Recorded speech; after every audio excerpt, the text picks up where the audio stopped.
Hi mga soy! Dahil medyo mahaba na yung buhok ko, nang pagupit na ako.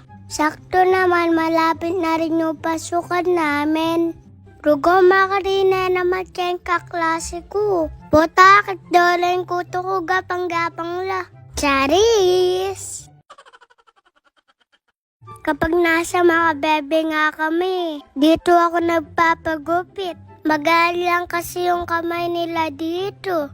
Ligo man mga paklibatal, soy. Sa sobrang gaan nga ng kamay nila, rugoy ko ako ng may patudtud. Bayari na kami pala. Pasparual natapos na rin ako. Siyempre, soy aliya pwede mawala yung gulis ken. Bala pa mo may gamal kumpo sa buntok. Bago nga pala kami mauwi dyan, mayaya muna silang kumain ng isaw. Balo manyaman ng bito ka. Ba't kaya lasa na mamait-mait ka? Kinabukasan naman, pasukan na namin. Rugoli pa man susuko na yung bag ko. Maaga ako nagising dahil excited ako pumasok. Ngiyatid nga pala ako ni Mama at saka ni Papa.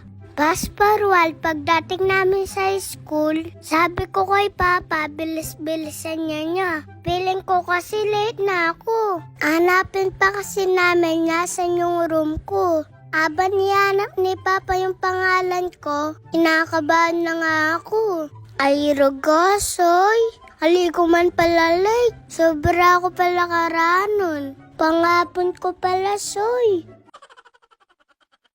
Pekaranon-lanon ko pa mamagising. Tangkain peperang kumo.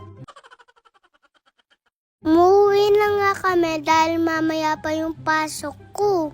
Basparual, nung hapon na nga, naligo ulit ako. Rugo bigla naman muulan. Lupang ala kaming klase ngayon, soy.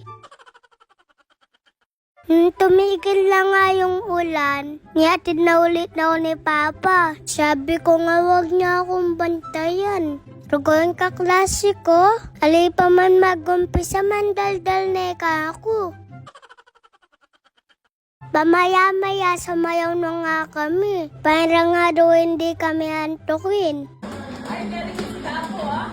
Panis, unang araw very good, ewan ko lang sa susunod.